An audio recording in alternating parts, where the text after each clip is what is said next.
poster.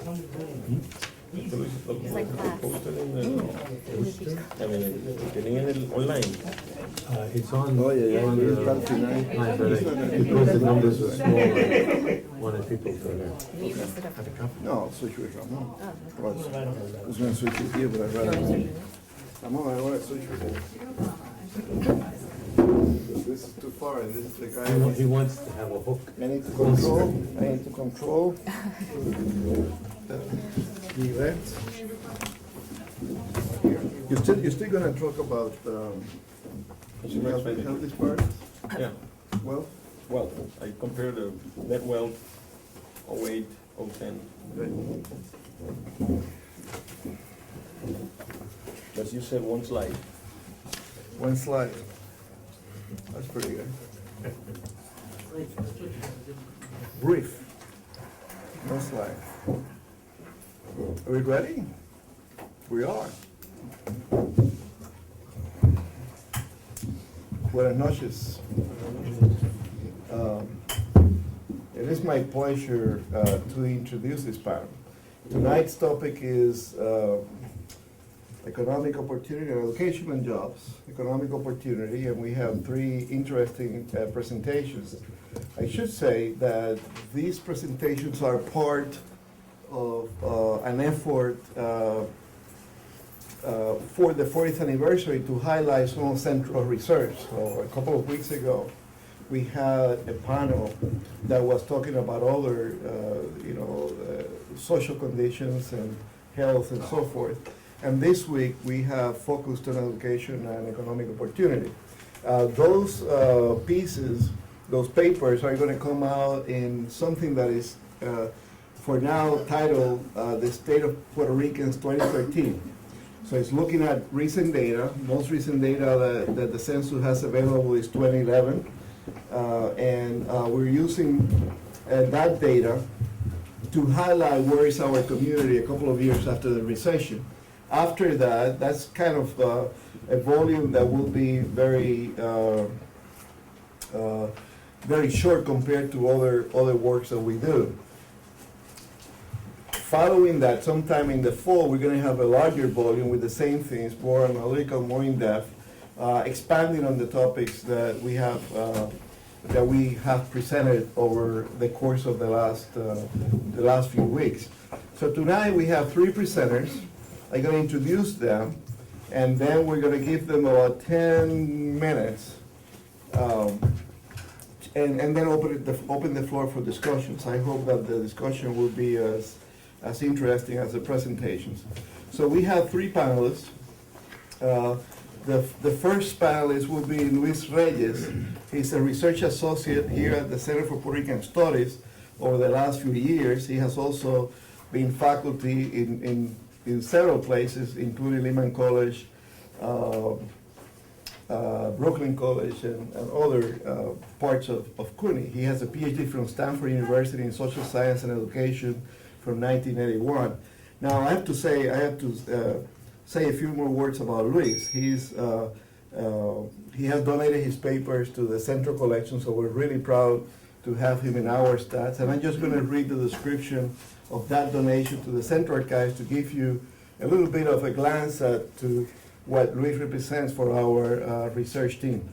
Luis Reyes' papers are a valuable resource for the study and understanding of public education in the Puerto Rican Latino community in New York City from the 1980s to the 1990s. The documents in the collection fill a significant information gap on important organizations such as the Speed of New York, the Puerto Rican Latino Educational Roundtable, and the Latino Commissions on AIDS. Among the most recurring, the most comprehensive topics covering the papers are bilingual multicultural education, minority students, the rights of non-English speakers in the U.S., minority language rights, HIV/AIDS, school dropouts, education reform, Latino representation in the board of education, public school demographics, and numerous local and national education associations. So it's immense of depth, and he's going to be sharing some of that knowledge with us in the topic of education. And it's about recent data, trends in the educational achievement of Puerto Rican youth. Then at my extreme right, we have Ramon Borges-Méndez. He's an associate professor of community development and planning He's a coordinator of the graduate program in community development and planning at the School of International Development, Community and Environmental and Environment at Clark University. He has a PhD from the Urban Studies and Regional Planning at MIT, 1995. As I check, yeah. Huh? As I check. Been a bit since then. So he has a long list of accomplishments. He taught at the public policy graduate program at UMass. He has taught in Chile. He has done numerous research projects for the Brookings Institution, the Caribbean ECLAC, the Latin American and the Caribbean, the United Nations Commission, the United Nations Economic Affairs, and the list goes on and on. And he will be talking about wealth, and I think you have two data points. Pre and post recession. Yeah, pre and post recession. So we're going to look a little bit about what happens with net worth in Puerto Ricans. No one else has done this work, by the way. So you get the chance of hearing this for the first time ever. And it's going to be a paper that we're going to publish. And then on my right, I have Marjorie Ann Visser. She's an assistant professor of the Human and Community Development, University of California at Davis. She has a PhD in policy analysis from the New School University, 2011, a very recent doctoral candidate. She's been now for about a year at UC Davis. Her work is on the informal economy. As a matter of fact, her dissertation was on South Africa informal economy and the implications of government programs to lift up people from in that informal economy from poverty. She also looks at non-standard work arrangements, low-wage labor markets, governance, the role of the state and non-state actors in promoting urban economic development, social inequality, and equity through policy and advocacy. So we have quite a bit of a good panel. Anne is going to talk about so-called disconnected youth and the transition to adulthood. Youth that are lacking jobs and education, enrollment, educational participation at the same time, which is kind of a growing problem for us. So with no further ado, I would like the panel to say, to present their work. As I said, we're going to try to contain them, do the best I can, to about 10 minutes, and then open the discussion. I can be sometimes very forceful. Given the nature of the forcefulness and the limit of the time, I wanted to and the limits of your being able to see small numbers.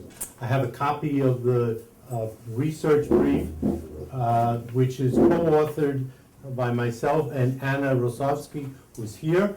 And I also have a copy of the first page abstract of the article in the Centro Journal. The work is collective. The data has been developed jointly. Is that right? With Edwin Melendez and I, as well as Anna, looking at American community survey data.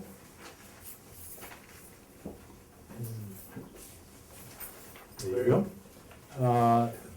And so the sources are disparities in school enrollment, disparities in college and graduate school attainment for 25 and older. The data is Puerto Ricans, Latinos, and non-Hispanic whites. And another data point is gender disparities for the college and the graduate attainment of the same population. So looking at all Puerto Ricans, all whites, all Latinos, U.S., New York State, New York City. That's been the focus of the work that I've been doing. And then the conclusions from the data of those findings, and the last piece is interpretation.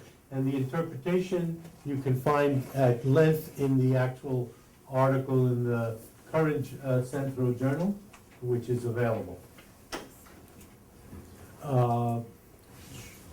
Sorry. So what you may not be able to see on the screen, you see in front of you are data on Puerto Ricans, white, this is figure 1A, 1B is white, and 1C is Latino. Going from the left to the right, the dark column is the United States, the middle column, New York State, the right column is New York City. And the focus of this presentation is actually on the right set of data, which is college attainment or graduate enrollment. Enrollment disparities in college and graduate between Puerto Ricans and Latinos compared to non-Hispanic whites. If you look at the US and the New York State, there's a 10-point difference. If you look at New York City, it's a 16-point difference, which is to say that there's greater disparity in New York City than there is either in the state or nationally when it comes to Puerto Ricans as compared to whites. Latinos also have a disparity, meaning a higher college or graduate enrollment in the city and the state than in the rest of the country. The next figure 2, which is in your material, is 25 years and older, again, Hispanic, Puerto Rican, white, and how well they've done. We're going to look at just at the BA and graduate school attainment, which is table 1 in your sheet. White, Puerto Rican, Latino, US, New York State, New York City. So what does it say? Nationally, Puerto Ricans have a substantial disparity. 20% of whites completed a bachelor's degree, 12% a graduate. Only 10%, 20 versus 10.7 Puerto Ricans nationally. And 12% white, 5% Puerto Ricans are either bachelor's or graduate professional degree. The disparity is similar for Latinos. In New York City, Puerto Ricans have the greatest disparity when compared to whites. 1 out of 4 whites have completed a bachelor's degree, 20%, 1 out of 5 a graduate or professional degree. Only 8%, 25 versus 8, Puerto Ricans, bachelor's degree, 4 a graduate or professional degree versus 20. Latinos have a similar disparity. Male-female, which is one of the things we often do not look at and don't take note of. Hispanic, Puerto Rican, and non-Hispanic white. And what do the data show? If you look at the male and the female, in the US, the disparities are more pronounced for Puerto Rican men than for Puerto Rican women. White men, 61%, almost twice the college completion or graduate school enrollment compared to Puerto Rican men, 60 versus 32. Not so great, but still substantial. Hispanic, non-Hispanic white women, 65, 43% for women. According to the Community Service Society, a report done 2 years ago, these data indicate that the most disadvantaged youth group in New York City, where we see this greatest disparity, has to do with school enrollment, educational attainment, and employment. So we have to look at enrollment, attainment, and work. And 17% of Puerto Rican men, 16 to 24, were not in school, not looking for work. Disconnected youth. The numbers for Dominicans was half of that, almost, 9% and 8% for Mexicans. So we see differentiation between the two groups. So what's the conclusion from this data, not all of the data that's available?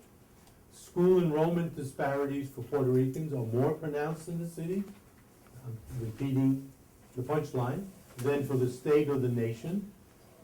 Educational disparities, attainment, for Puerto Ricans are more pronounced in the city than elsewhere, and the gaps in college and graduate attainment for Puerto Ricans when compared to whites are especially notable for Puerto Rican men.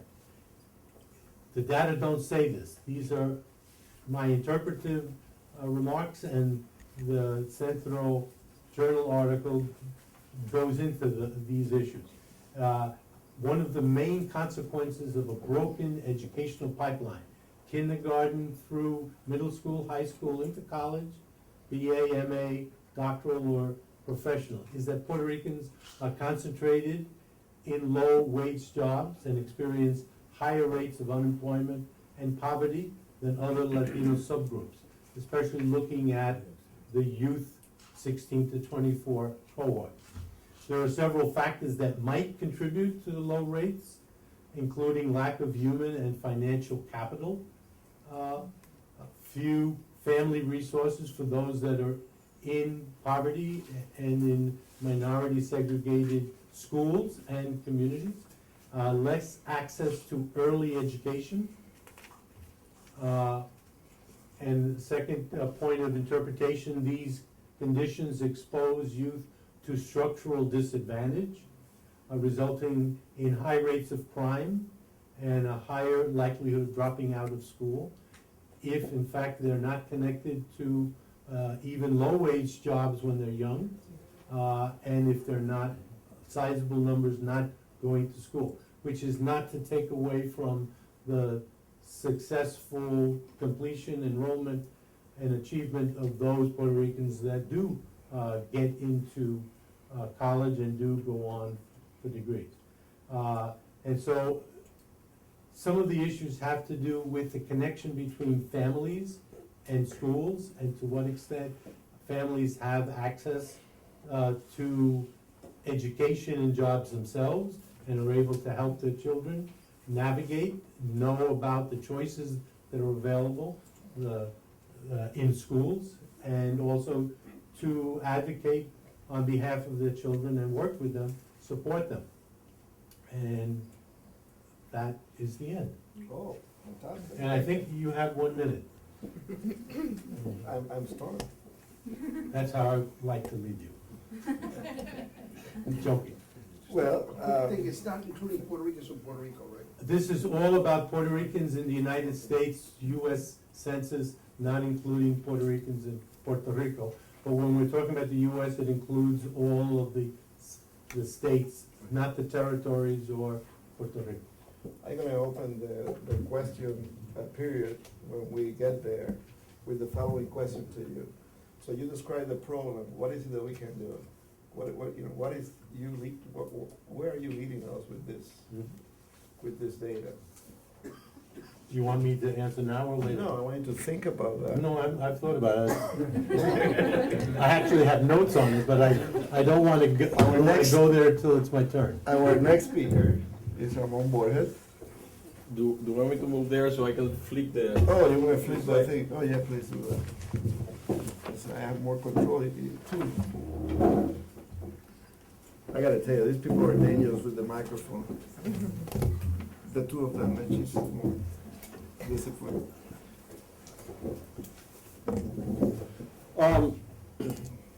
Today I'm going to try to assess what has been the impact of the Great Recession on the wealth, on the net wealth profile of stateside Puerto Ricans. And this is wealth, it's not income, right? This is what you have in your stash that speaks to your houses, what you got in the bank, in jewelry, in savings, in annuities, in all sorts of other financial instruments, including cars as well. And you use two, this is a very special survey, it's a consumer expenditure survey, which is from the Bureau of Labor Statistics, the only survey of this nature that has information on consumers' assets and liabilities and allows us to disaggregate by Latino subgroup. And the difficulty of the survey is that it comes in quarters, so you have to aggregate every year to get 1 year, and then from there make your way down. The unit of analysis are households, and all the amounts are in current dollars. And given there was low inflation between that period of time, it really doesn't make quite much of a difference. Let me speak to a couple of items first before we go to, the only table that I prepared. It looks like a simple table, but there are like 25 tables in that table. But the first important point is that the asset base of Puerto Rican households is more diversified than other Latinos. That it means it's more spread out between housing and some savings, and boy, we love cars, right? Cars is, after housing, our most important asset, right? However, what's interesting is that even though housing is, the anchor in relationship to the other groups, both Latinos and non-Latinos, that is African Americans and whites, the housing, the mean assessed value of the homes that the homes that Puerto Ricans own, that it means as established in the mortgage, is substantially lower than those other groups. Now, there's several ways to think about that, and that's for sort of further looking into it. The sample is too small to make any meaning of location, but what certainly means is that Puerto Ricans own homes in places where they don't experience a great deal of appreciation in terms of equity, right? So it may mean that we own homes in poor neighborhoods. You may own homes in neighborhoods that have been redlined for different kinds of reasons, we may own homes in places in which there's a lot of blight. There are a lot of implications, but certainly have to deal with the geography where those homes are located. Another very important aspect that shows in the data is that, and what you will see here is the data of the households that show assets. And roughly 50% of the Puerto Rican households in the survey do not have any assets or have negative assets. That means they have a great deal of debt. How that compares to the other group? Puerto Ricans have the lowest, the highest numbers of households in there. If you add up, if you break down these in quintiles, about 65% of Puerto Rican households are in the lowest quintiles. That it means they are households that have between $1, 0, or negative assets. Right? So the data you are going to see are from the three upper level quintiles, which is roughly half of the households in the survey. Let me say about the two main components here. There's on one side their assets, and the other side their liabilities. And in liabilities, what you have are essentially credit cards are a big one. There's health liabilities. That was further to be researched. It looks significantly high for Puerto Ricans. I didn't include these tables here, but what I wanted to show you is, what happens to the bundle of sort of assets of the Puerto Rican households in 2008, meaning that this is data from 2008, so it's roughly from 2007 and 8. And then what happens to the same survey, not necessarily the same households, in 2010 once the recession started to subside. And the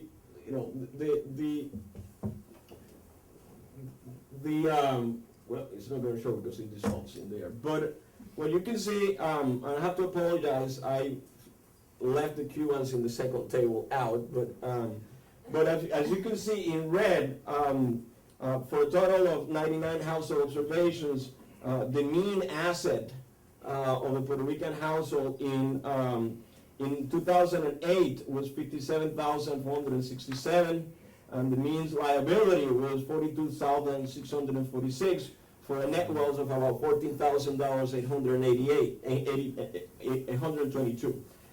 If you go down to 2010, we took a significant hit in the asset base of the Puerto Rican household, which declined for about $2,500. And also the liabilities increase by significantly more, about $5,000 for a almost reduction in half of the Puerto Rican net wealth by household between 2008 and 2010. And these are the households that were doing pretty well. I have not gone into, I mean, it's pretty difficult. I mean, when you look at the households that did not have assets, what you see is sort of bigger negative numbers. And so what does this means is that, the households that were doing pretty well, which in the context of a quintile analysis represents about a quarter of that 50% that has assets, took a significant hit as a result of the recession. I have yet to break down some of these, but a noticeable change was that there was no decline in the value of the housing. What there was a very significant increase in the liability in credit cards. Right? And so I'd like to just leave it there. The implications in terms of policy is that, well, first, place-based housing policies are very important. Secondly, financial education, because the fact that credit card increase meant that they were mitigating the impact of the recession by taking credit through credit cards, probably very high interest rates. So financial education is a very important part of this equation.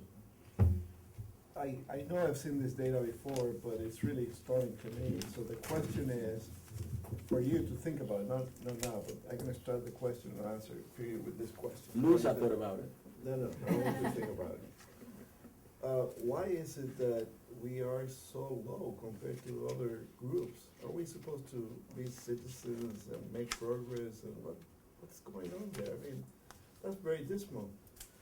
I don't know much about that, but it seems pretty bad to me.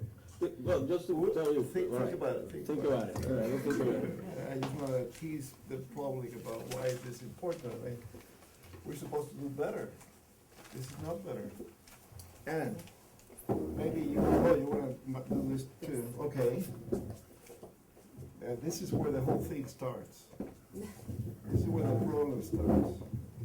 Why we don't advance, why we don't accumulate.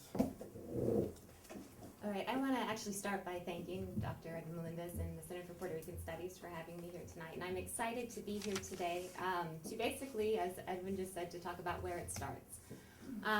And my presentation is entitled The Transition of Puerto Rican Youth to Adulthood.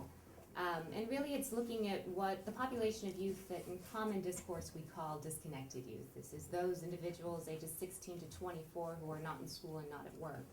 Many of us know the Community Service Society's report in 2010 that also Luis cited that brought a lot of attention to this particular issue, particularly for the Puerto Rican community. And also, what's interesting about this presentation today is it looks at the ACS, the census data, 1 year after the CSS data did, and it's telling us that the situation has gotten increasingly worse. It's no surprise that this particular topic has become of interest in the post-recession era. While we like to look at these indicators that are telling us our labor market is getting stronger, in fact, we know that many of them are misleading. We know that a long period of protracted unemployment has massive scarring effects on an individual's overall mobility in the labor market over their life term. And current estimates suggest that youth who are entering the labor market during this particular time, as in any other time of severe recession, will experience anywhere between 10 to 15% less wages over the course of their lifetime. Also, the type of employment that they gain during a recession tends to be very low quality, low wage, not short-term in nature, and all of those have implications because we do know exactly where an individual enters into the labor market and when, meaning at what age they enter into the labor market, will ultimately affect what I like to call the opportunity structure that is afforded to them in our economy. From the type of wages that they will earn over the course of their lifetime to their likelihood of gaining a particular occupational level. And ultimately, as we know, those have implications across the board for well-being beyond economic means, but also health and social status. And so the presentation today is actually derived from a policy brief that was a collaborative effort between Edwin, myself, Rosini, and Raul here at the Center for Puerto Rican Studies. And I apologize for not having copies of it, but I do know that it's posted online. And so my objective is simply just to provide a statistical profile, again, 1 year after the Community Service Society report. And so we start, of course, with just a simple kind of breakdown of the population of youth ages 16 to 24 in the United States who are out of school and out of work. And of course, we see across the population groups that whites have the largest percentage, which 46% being out of school or out of work, followed by Latinos at 25% and blacks at 22%. The other 7% are made up of Asians in the American Indian community, although that number is also misleading because we do know the difficulties, particularly in identifying Native Americans and American Indian populations. Looking across Latino ethnic subgroups, now this is, of course, I know I'm preaching to the choir here at Centro, but we do know that there are specific differences across ethnic subgroups, particularly across the Latino and Latino community, in terms of migration patterns, in terms of where residential settlement patterns occur, in terms of citizenship status, and then, of course, in terms of kind of overall outcomes. And this, again, is just pure percentage of the Latino youth ages 16 to 24. We do see that Mexicans have the largest percentage proportion at 68%. That's largely because they are the largest Latino ethnic population group in the United States, followed by Puerto Ricans at 11%, Central Americans, South Americans, and Dominicans. Now, what's very interesting about this is while we may look at this as a percentage of the population, of the entire Latino disconnected youth population in the United States, when we look at the incident rates across these groups, that is the proportion of Mexican youth ages 16 to 24 who are out of school and out of work, or Puerto Rican youth who are 16 to 24 who are also out of school and out of work, these numbers get actually quite a little bit more devastating and striking. And so this is this comparison, and of course looking across Latino ethnic subgroups and Latinos, Puerto Ricans, and the other major population groups, we look at the incident rates, and that is the percentage of these populations groups of their youth ages 16 to 24 who are out of school and out of work. And here you see the story of Puerto Ricans and blacks matching at incident rates of 23%, followed by 19% for Latinos overall, then the white population at 12%, and Asians at 9%. Now, breaking that down further, we do see across Latino ethnic subgroups that Puerto Ricans do have the highest incident rate at 23% of individuals ages 16 to 24 who are out of school and out of work. A lot in the literature, not a lot in the literature, actually very little in the literature, so that has tried to describe why these disparities exist. A lot of it is placed and contextualized in terms of opportunity provided in the places that youth live, including their networks, their resources, the quality of their schools, as Luis points out, family resources, as Ramon has also hinted at.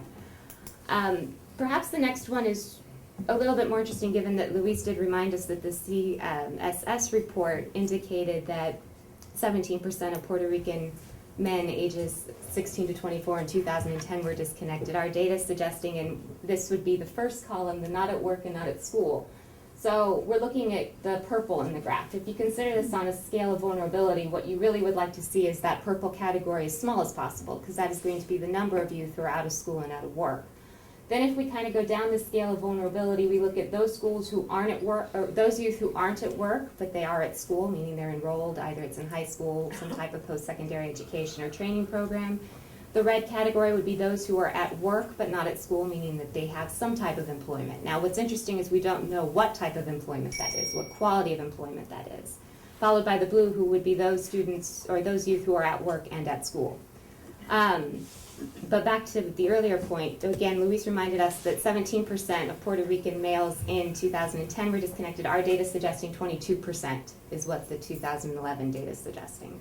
Now, we do have to look at a longer term analysis, again, the pre-recession, post-recession, to see what's going on, but it would be interesting to see if that rate continues to increase. Current statistics actually suggest that for the disconnected youth population as a whole in the United States, they expect this population of youth to at least double in the next 3 years, and it's already at about 15% at any given time. Now, we do know that looking at the incident rates across population group, that's going to have significant implications for Puerto Rican youth in particular, and also our communities which support our youth. What's also interesting is we do see that across the not at work at school, and this would be the green segment going across the board, that there's a cohort of youth that follow that traditional path, perhaps. You know, you go from high school to college, and that's a helpful and hopeful sight. When you look at the population of youth who are at work but not at school, this is somewhat concerning, especially for the 25% of Puerto Rican males and the 33% of Latino males in this particular category. And it's largely because we do know that the employment opportunities that are afforded to particularly young minority males in the American labor market are not good jobs. They tend to be very low wage in nature, few career ladders, and prospects for opportunity just often do not exist. And particularly if you think about what our landscape of opportunity looks like in the labor market right now, this is even perhaps more concerning. And so then the final slide that I'll show is kind of the breakdown by age cohorts. And this is that same 4 categories. So again, we'd like to see that purple group small as possible. Green is, they're at school. Red is they're at work, but they're not in school. And the blue would be that they are at work and at school. And of course, if you think about across these categories, there's concerns across each category, right? Of course, if you're at work and you're at school, you have kind of double competing duties. So we do know that completion of education at that point in time is often difficult for our students. Interesting here is, to me, I think the 19 to 21 cohort. This would be the group in the center. Now, there's a lot of numbers here, I know, but this is the 27%, both who are not at work or at school. That would be the disconnected population, as well as the 27% who aren't at work but they're at school. Now, what does suggest this is that there's this interesting thing that happens, and Luis hints at it a little bit post-high school. We have a good substantial portion of our youth who continue on to some type of secondary education. We also have a good portion of our youth who apparently have few and limited opportunities to enter into the labor market or any type of post-secondary education. It also begs the question about opportunities and support for our youth, in particular institutions of higher education. And so basically what this profile does suggest to us is that the problem that gained and garnered a lot of attention, particularly in New York City last year, is only continuing to impact our community. If we continue to do nothing, it will likely continue to impact it even more. And what we do has been a question for years. This is not a new issue, but it is something that is starting to garner a lot of policymakers' attention. And so what it does question is, are our current policy initiatives working? And a year out of the CSS report, it's suggesting that they aren't. So it's a time for innovation and a time for change. Fantastic. These are good provocative presentations. To one, I will ask the following question, and because she was the last one, I'm going to ask her to start the conversation, and then let the other panelists answer. So what is the role of so-called workforce development policies or programs in regard to this population? Can you explain a little bit of what that is? So workforce development approaches and policies have always been meant to address sort of 2 things. One is opportunities in the labor market for the labor market supply, and the other one is to promote the quote-unquote quality of the labor market supply. So we have that quintessential classic human capital versus place. Basically, where do you invest? And actually, a lot of literature on workforce development in terms of supporting youth has been somewhat limited. We do know a lot of it is focused on summer jobs, summer training programs, which to me almost implies that you're going to support short-term and, almost temporary employment, and perhaps with the intent that an individual then goes on to a training program of some type. We do know that 10 years ago, community colleges offered a wonderful vocational avenue, a good, powerful, strong technical programs. We know that that has been significantly disinvested in over the course of the recession. I think we're at a point in both policy and in the literature where I think we are becoming more and more cognizant that we know almost nothing about how youth look for jobs, why they look for jobs, when they look for jobs, who do they turn to. We have some guess that they turn to their friends, their families, their neighbors, their uncles. We have some of us suggest that their first job is largely an apprenticeship. Many of us had our first job with an uncle or a dad in a family business. If youth don't have that opportunity, where do they go to? As we continue to plug more and more money into public workforce investment programs, summer job training programs, we have no supply coming either. And so perhaps the job of policymakers now is to put pressure on both the supply end as well as the job training end, but to make sure that our youth actually have opportunities once they finish these programs that we are prescribing for them. Good. So I'm going to ask the similar question to Luis. What can be done about that dismal disparity in educational achievement that you explained to all of us. The response about workforce development deals with the response to 16 to 24-year-old. My suggestion is that the response to the under-enrollment and educational attainment through the whole pipeline has to look at the whole picture. And so the strategies, seems to me, start with early childhood education. The president is putting $75 billion over the next 10 years into early education in his budget, announced yesterday. I would suggest that we need to look at that because the actual enrollment of Puerto Rican and Latino children, 3 to 5-year-old, is in the 35% when compared to other populations. So having access to quality daycare and Head Start and preschool. And when I say quality, I mean meeting children and their families where they are, oftentimes bilingual, Spanish dominant, English dominant, but Spanish speaking. And so the model should respond to that. But also, families can't help their children to learn if the families themselves, the parents, the mothers, and the fathers don't have pathways for work themselves and literacy programs. Going back to the Barrio Literacy Project, that's East Harlem, teaching low-wage mothers literacy in their own language as well as in English, because we know that in the early years, whatever language the parents are strongest in is how they're able to develop their children in terms of cognitive, affective, and behavioral development.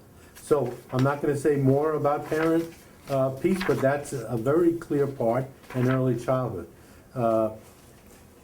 Frank Bonilla was part of the group that met in 1974 with the lawyers of Pearl Deaf when Aspida was seeking a consent decree.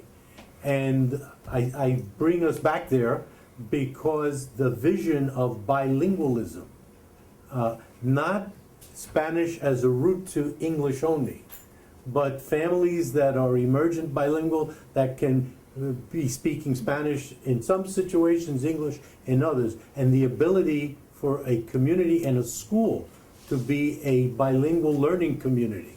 Staff, parents, students that understands the connection between language and culture and productivity. Productivity personal, economic, social, and cultural. Meaning that our vision for our children through the school system has to be more than just instrumental for preparing them for a job. A job is clearly a part of it, but it's not all of it. Thank you, Luis. Thank you. You want me to stop? I will. Well, then let the people ask questions. And I was just going to say that at the other end, when we get to the male-female disparity, we can't just start in the 16 to 24.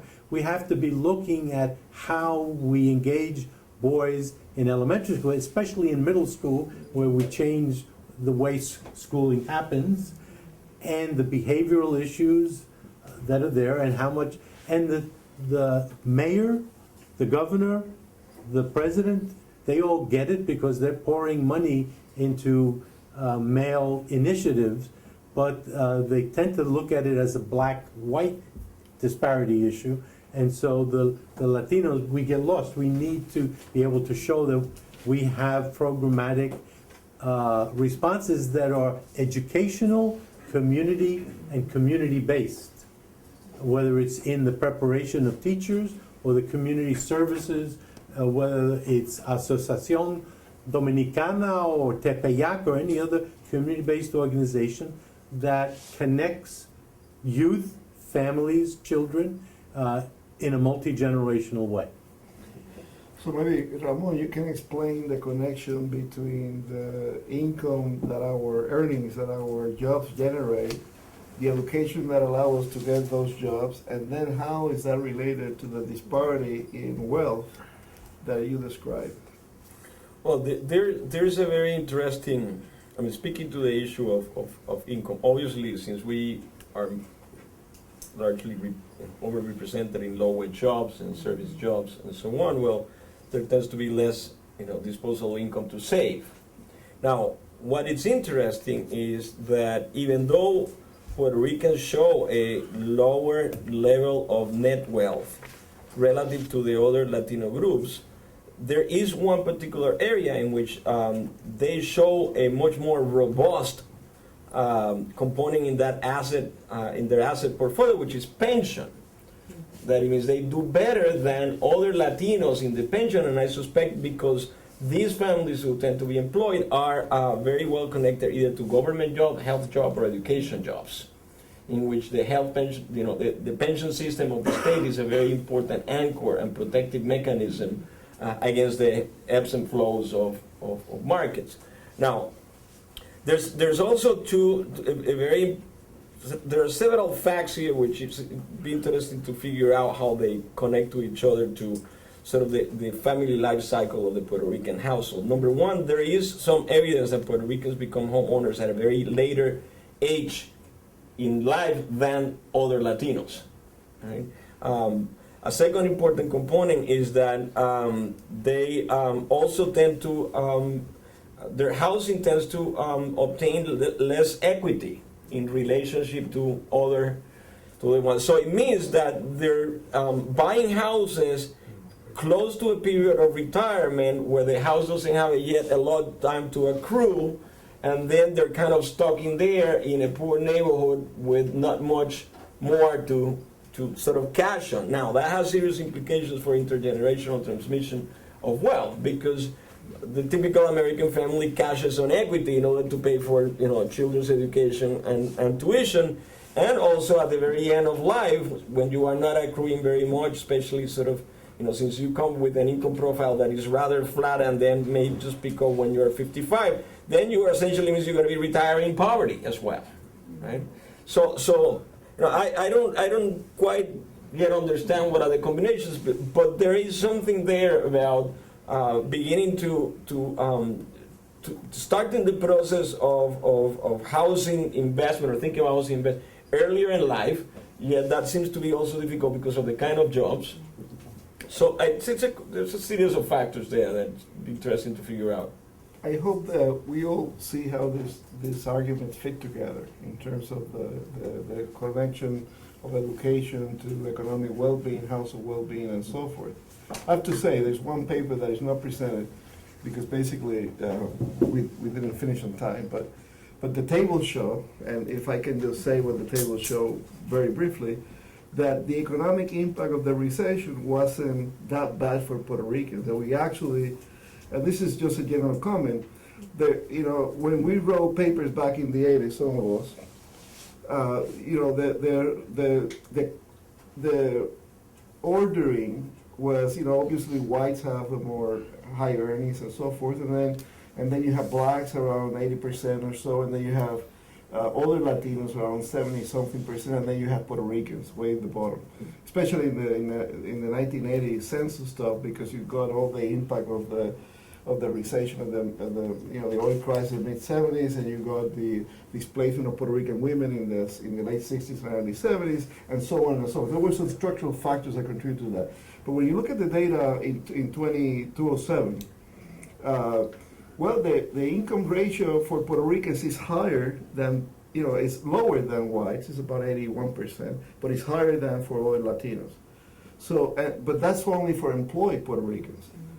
Okay, when you add the intermittent workers and all that other, out of the labor force stuff, then the income disparity kind of worsens, right? But the point of this, and then in the recovery of when you look at that 2011, 4 years after the recession, you say, okay, what was the impact of the recession? Puerto Ricans didn't suffer that much. white workers in 54 and older suffer. They didn't suffer as much before, but now they did suffer, and now their income ratios are as bad as those. Employment ratios, income ratios are as bad as those for Puerto Ricans and blacks. So that's what the whole crisis is about. People that were not suffering the same way before, now they are, and they're suffering at the time of retirement. That makes it even worse because it presents a problem. You don't have asset accumulation. What's going to happen here? At least we got health reform. In any case, the point of this long story is that there is something going on that we need to understand, and it's related to the way youth insert and transition from school to work, and how they attach labor markets, and how they come to form families with a certain baseline of education and job prospects, right? It's a story that has to do with some people who are employed in the Puerto Rican community who are doing well, relatively well, okay, and they're uplifting the averages for everybody.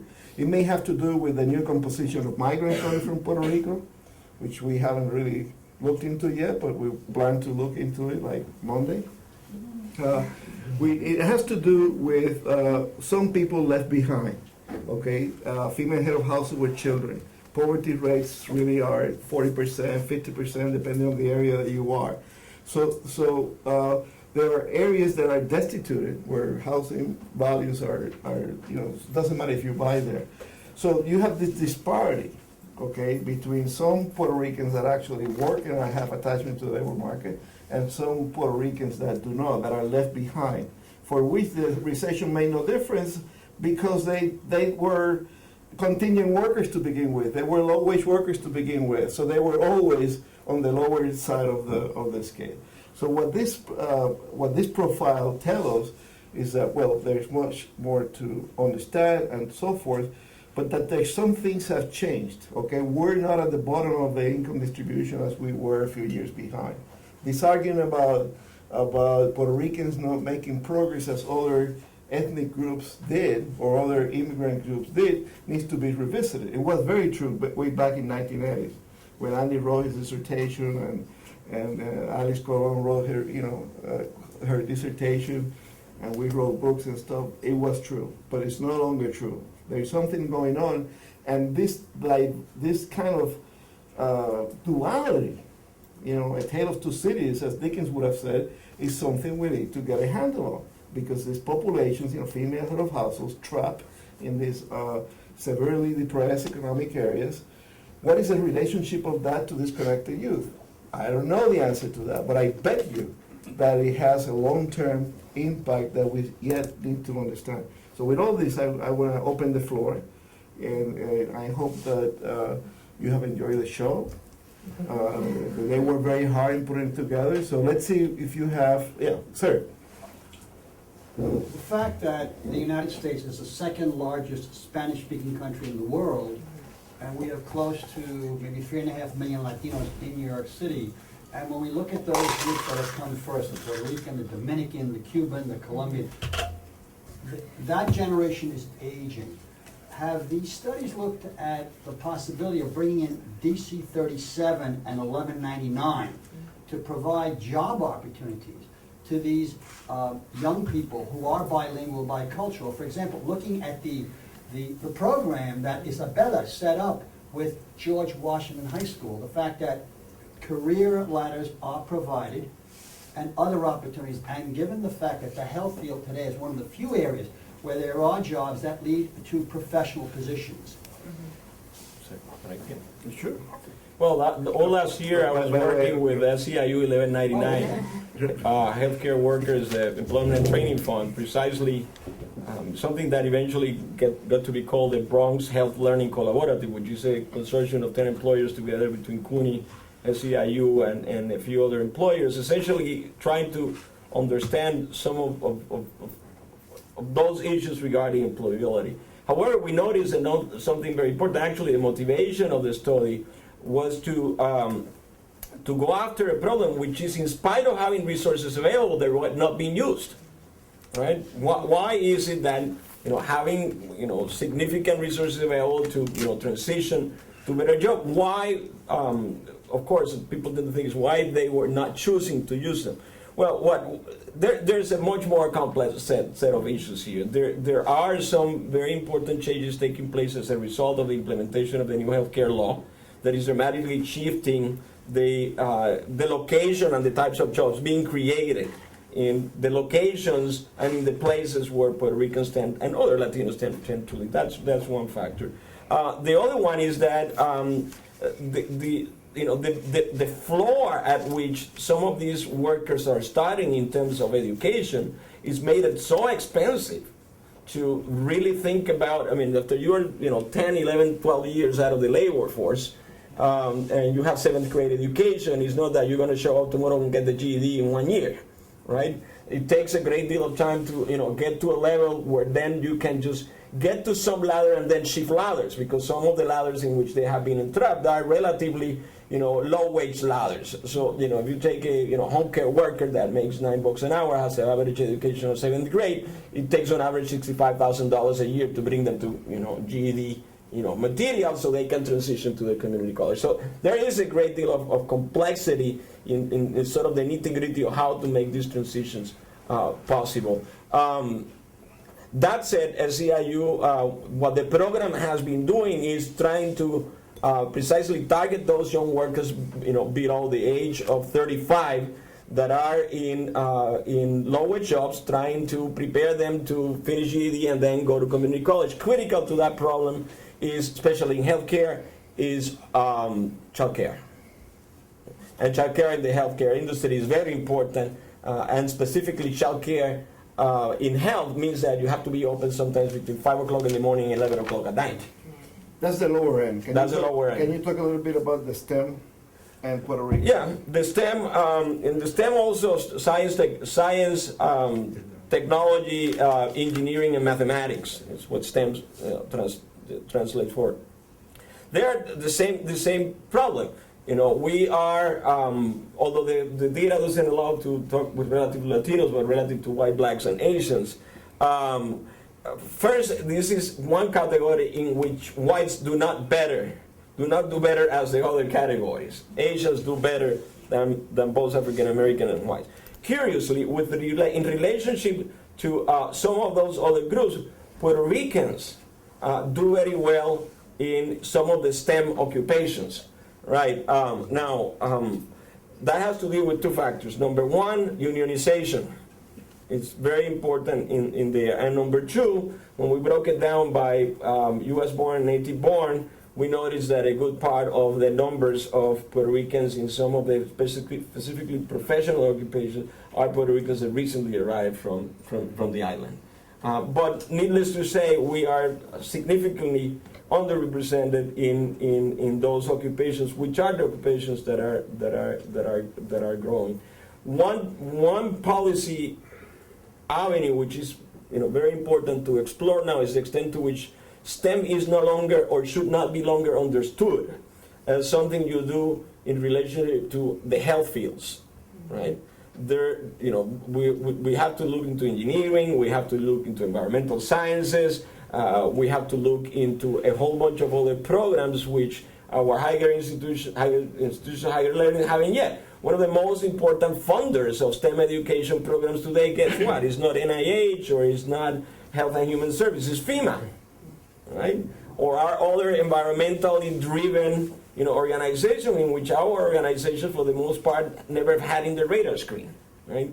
So, and that's up to the community college. Ostos has been very interested and aggressively moving in that direction and trying to understand STEM, not just simply as something you carry, you track people towards health. Questions? Yeah, Pedro. And could you talk a little bit more about the differences in gender differences and the connection? And you didn't mention anything about that. Oh. And I think it would be good to hear, do the women fare any better or worse, according to what? Well, overall, I can actually go back to the female. Overall, the story has always somewhat been that females do just a tad bit better than males, particularly for Latino subgroups. What we do know is that females who are early mothers, as the literature will entitle them, and particularly single early mothers, do particularly worse. And what's interesting is, classically the literature has not only portrayed this population to be largely male, but also particularly largely black. And so very little attention has been paid to females in particular. What is interesting, to kind of piggyback on the question you asked, is that there's also some literature that suggests, and we addressed it a little bit through the special issue that many of us were involved with 2 years ago on low-wage workers for the Central Journal, but it does suggest that it's not necessarily unions so much as community-based responses to promoting career ladders, particularly in industries like healthcare and teaching and social work, that can support particularly our young people's transitions from high school to college. And there's also some evidence that suggests that if you have a job in high school, particularly an apprenticeship or a training job, that your attachment to the labor market is not only stronger but also likely to be better once you enter in full time. There was an interesting critique that I heard at a conference recently, particularly about that argument that was made in the low-wage journal, and that was, well, it's interesting that across those sectors, you're choosing, or the sectors that are providing the best career ladders are those sectors that would also be linked to sort of socially reproducing the same economic problems, or to responding to those same economic problems that we point to as the root causes of particularly youth disconnection. But I think the female question is something that is garnering a lot of attention, but has historically just been overlooked. And it's unfortunate. Is what? It's unfortunate, really, and it's definitely an area that we have to really look at. If I may, the whole question of people, young people who are not at work or at school is lacking a third dimension, which is the attachment to the community and the family formation. So when you look at the international literature, this transition to adulthood is more comprehensive than we make it here. Here, it's all about work and school, and neglect the whole question of youth engagement in the community and youth participation in the community, and how formative that is with respect to family formation and to a transition to adulthood, which is more comprehensive than just working or in international dimension. You will not advance as much in higher education. You will start working earlier and so forth. And I think the developmental aspect of that youth transition has not been well connected to the whole question of school and work, and how, for example, the whole question of how work is formative for young people is very important. It's not just because they get earnings or income and so forth. It's the formative aspects of kind of thinking as an adult in terms of responsibilities and learning skills and understanding what a job provides to them. And I have to say that, one of the papers that we put out on the special issue of the journal, Puerto Ricans show to be in the transition from high school to college the least likely to be working. Okay, so I think it's a cumulative effect in terms of how do we deal with this youth transition. Obviously, it starts before, but there is something pervasive about high school and how our young people think about moving on.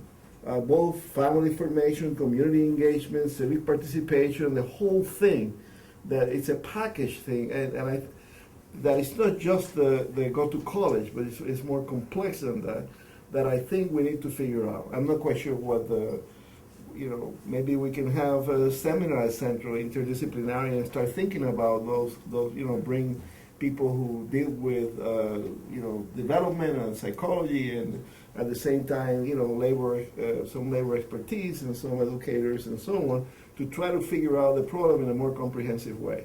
Because I can tell you, in my field, it's all about jobs. How do you get a job? How do you train for a job? How do you do this? How do you do that?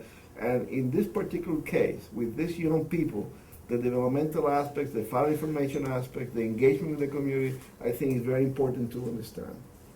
Now, hopefully someone will study that stuff. But I just want to suggest that we have done some of that work, looking at the research, for example, at El Puente, which is to say how community-based oriented schools connect young people to school, to their families, to work, to social issues, to social justice, and there is a literature there, and in fact I would suggest one of the problems is not about workforce development and what that has to bring to the table, but how the school systems are or are not engaged with the community organizations. In fact, right now, with all of the black and Hispanic male crisis dropout issues, the very organizations that work with young people are being cut after school programs, youth development programs, and they're suffering through the recession as well. And so one of the strategies is to see how investing in community-based models invest in the parents, the youth, as well as the community in a way that moves everybody ahead.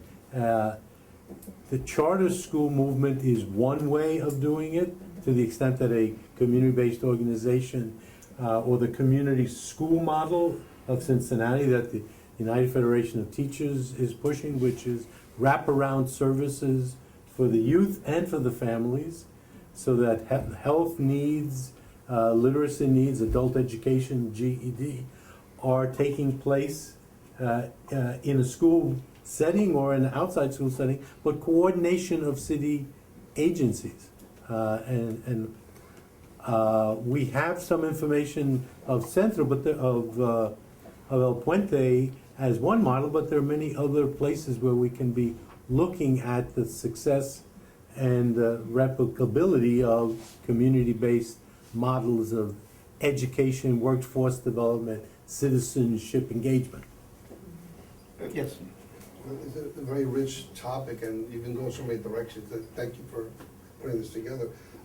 I guess I've had a debate with a friend of mine over what Puerto Ricans are doing, and I think we may be looking at different quintiles. He may say, well, many of us went to Orlando and we're moving outside New York, and the ones who got left here are the ones doing badly. And so, I mean, I don't know if your question was generationally, how come that this generation not doing as well as the previous one, and we're citizens and all the rest. So that's, I don't know, just to address that, but two other areas are, one, what about the criminal justice system?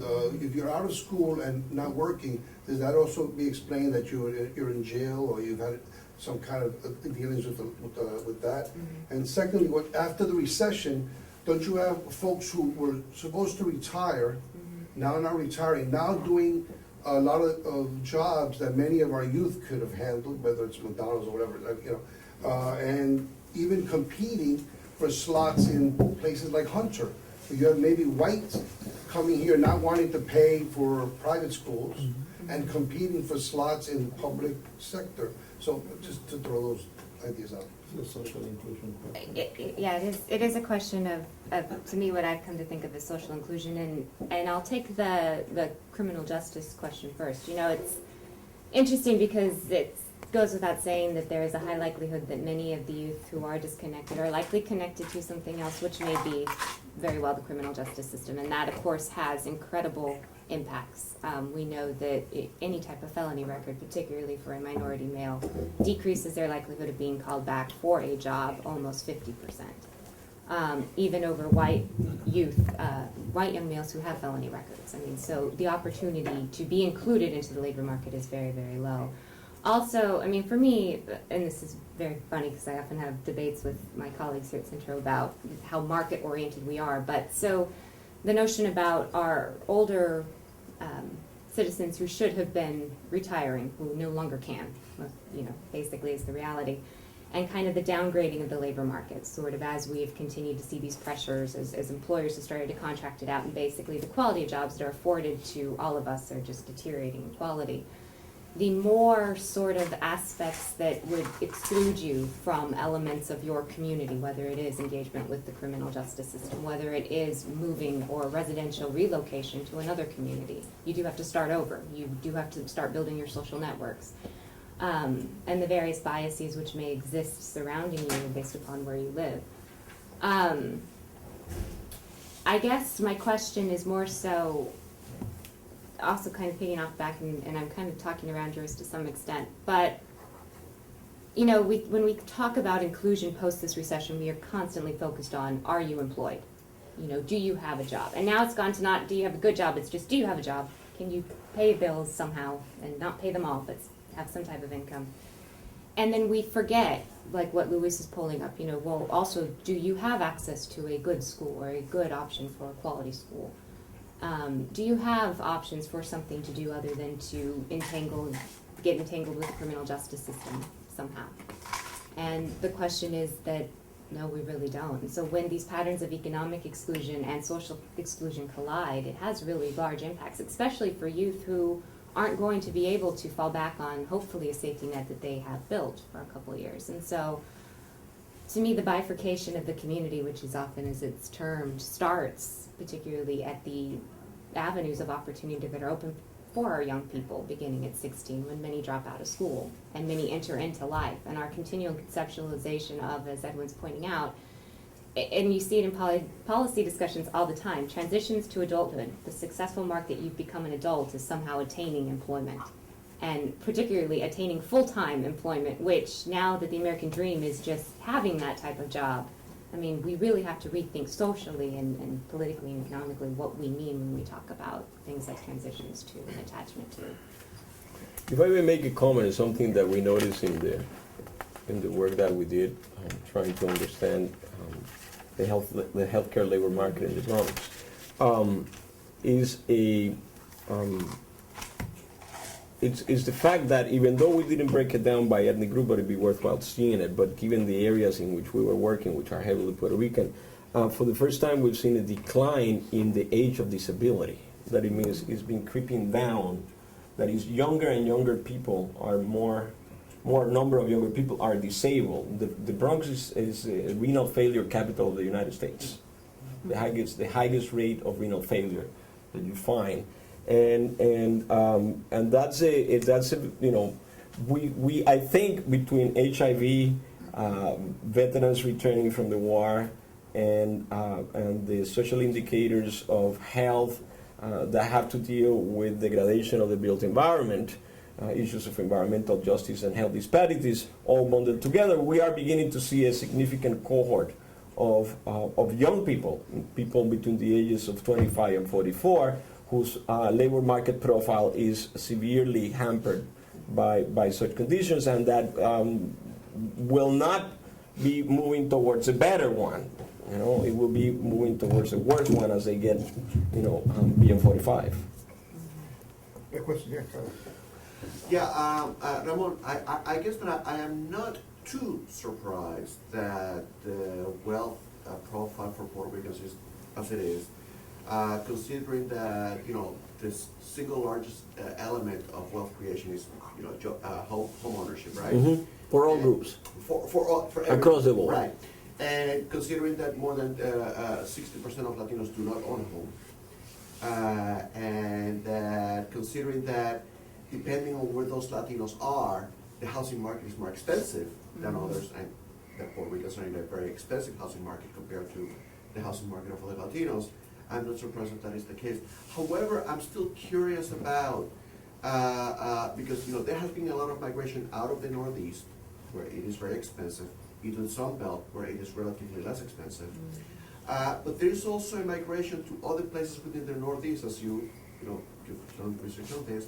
And I wonder if housing may be driving part of that migration outside of the largest cities in the Northeast into the smaller cities in the Northeast, to areas where the housing may not appreciate as much.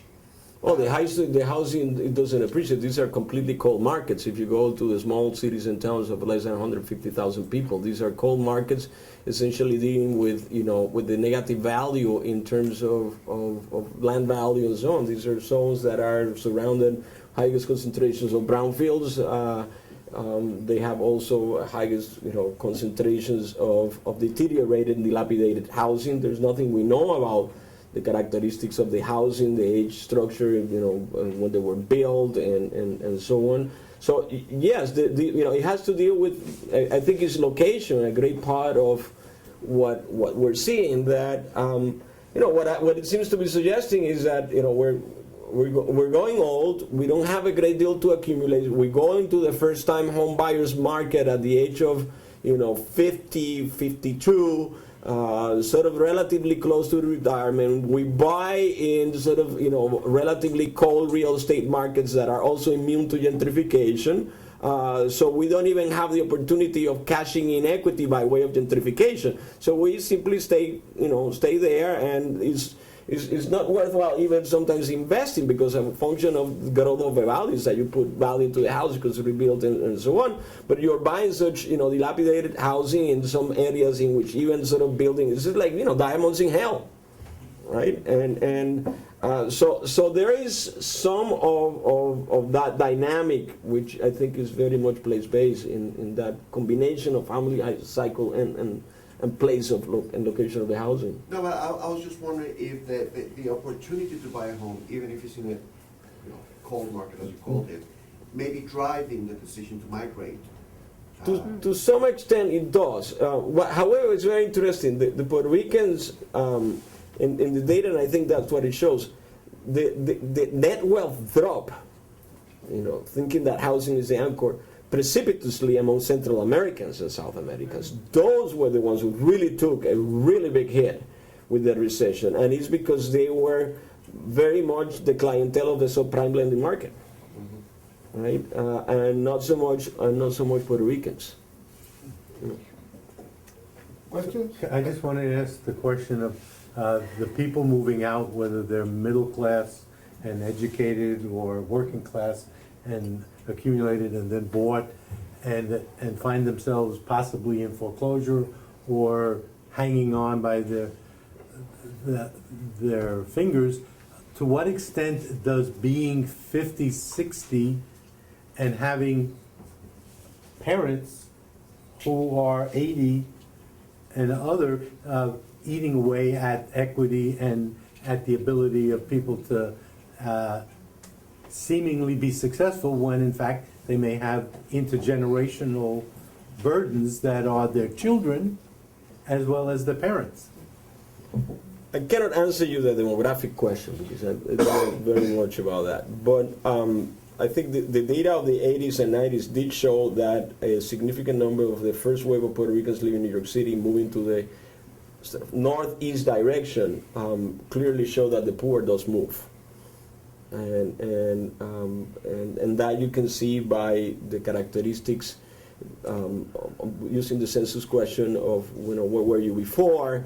Were you in a standard metropolitan area before, mostly from New York? And it seems to me that they were poor already in New York City when they moved to areas in which they were able to be poor at a much more affordable rate, if you wish. So that indeed fact happened in places, like Holyoke, Lawrence, Bridgeport, Hudson, Poconos. Camden, Perth, Amboy, sort of, those places in, all the way, Rhode Island, in sort of Providence, Central Falls, those are cities right now that approximately at this point some 43 cities and towns in the 10 states of the Northeast, including Pennsylvania, New York, Delaware, and Maryland, that have 45% or more Latino populations, of which at least 6 or 7 of them are essentially 65-75% or more Puerto Rican populations. Yeah.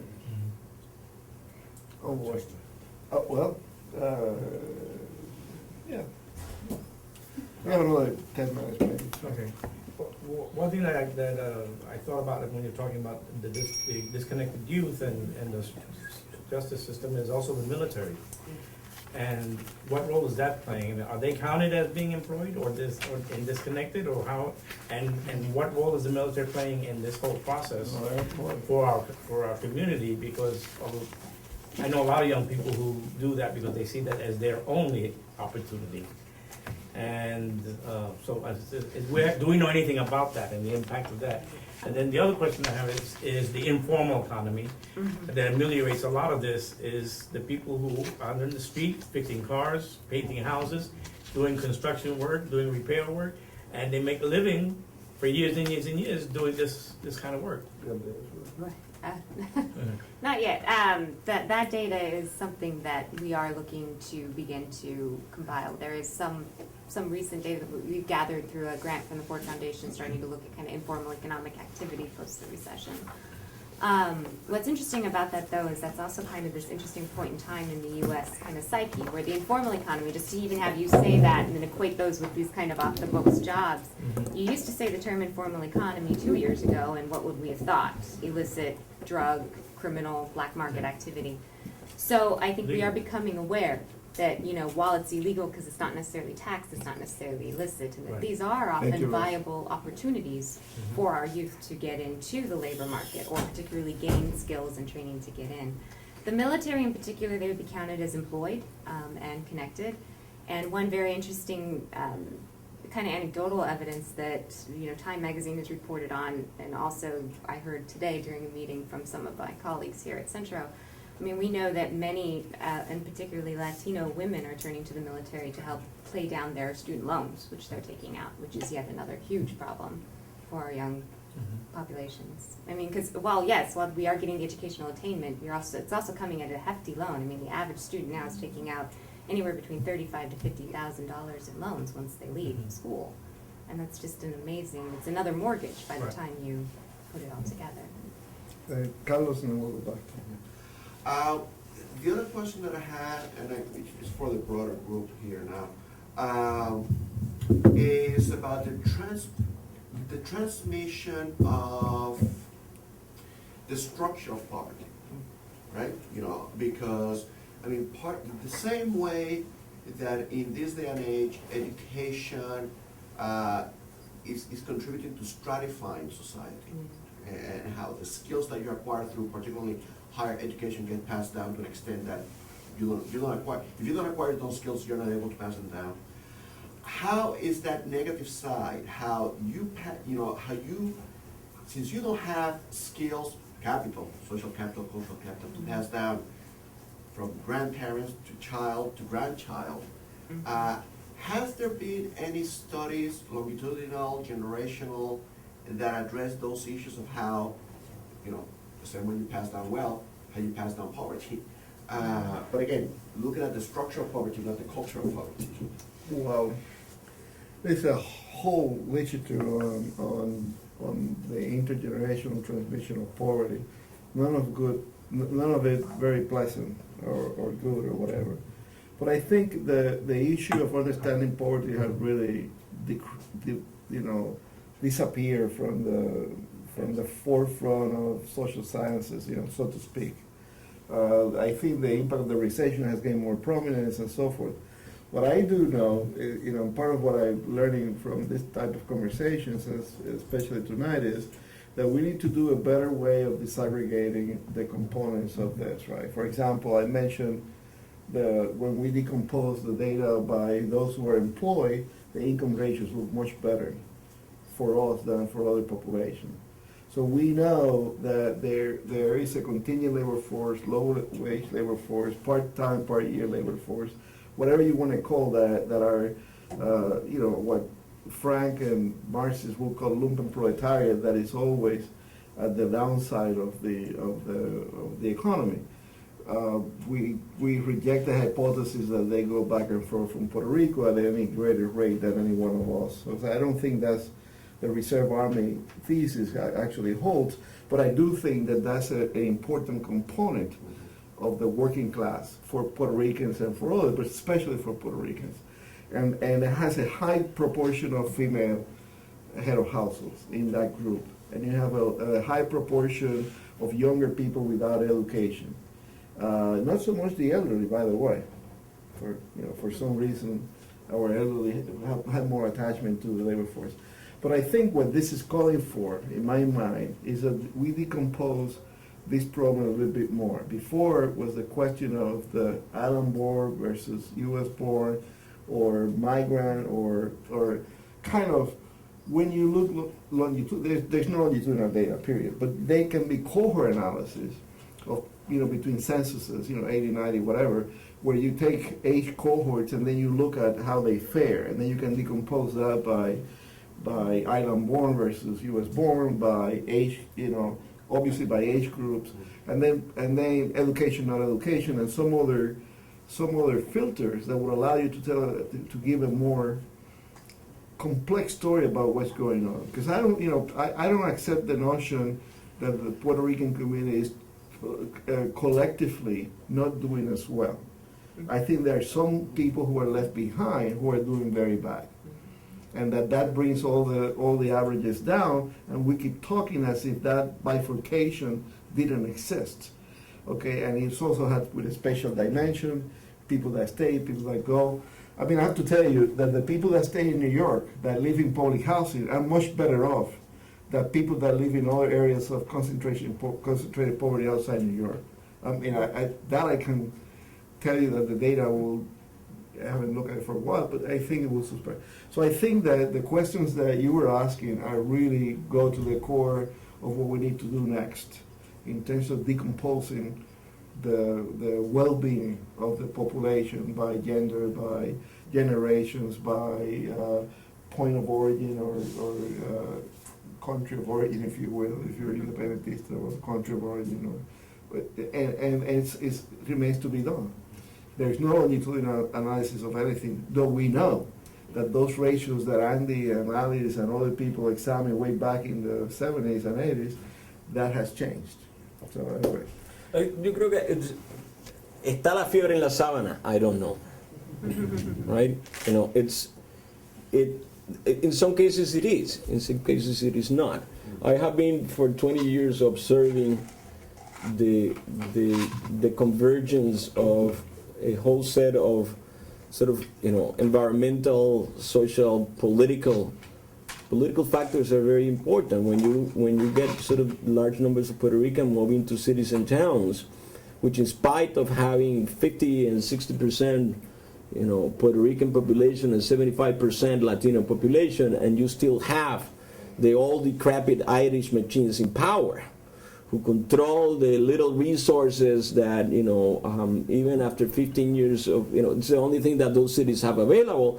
So these poverty traps really have a very an institutional root, because we end up not just having the ability to control those resources in order to begin shifting the fortunes of those communities sitting on top of brownfields, on top of 19th century infrastructure, unable to really to participate in the competitive granting, monies that come through block grants and so on. So it's it begins to package things in a tightly knit institutional trap that makes it even more difficult to go out of poverty, which reinforces certain behaviors which are sort of interconnected to that, because if you have that such poor institutional framework, it's very likely you have very poor school system, because they're intimately interconnected. So if your property also tax base is completely sunk into brownfields, there's very little you can do in order to lift it and get more resources.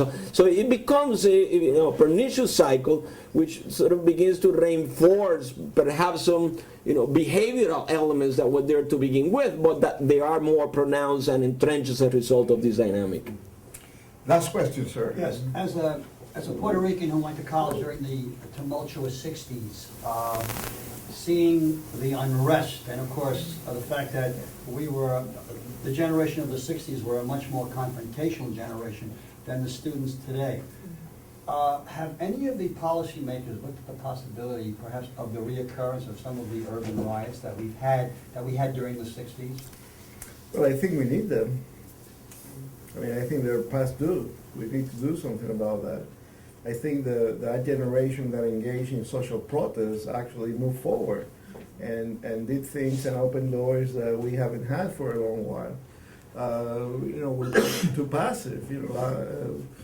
Where our youth is dispersed. The people who actually go to college go outside New York. So yeah, I think we're past due. Let's see if we can bring some energy to. Curi has the student body, Puerto Rican student body has declined significantly We don't even know the numbers. I mean, there are some numbers published, but I can assure you it's worse than that. I can assure the few that we get here come after community college, and I can assure you the completion rate for 6-year graduation in community college are in the teens. Yeah. They're so dismal. Yeah. I can assure you that we have a bigger problem we can get a handle on. And I can assure you that in my view that engagement and civic participation will do a long haul, a lot of good for our young people to do better, because they will value what they get and what they do and so forth. Let that be the last thought tonight. I want Evelyn to tell us what's the next evening that we welcome people here. It's sometime next week, I think. Next Wednesday, which is April 17th, Breaking Ground with Mainland, and she's presenting her book, which is Anthology of Puerto Rican Women Writers. Puerto Rican women writers. And then after that, on the 24th, The Stories I Read to the Children.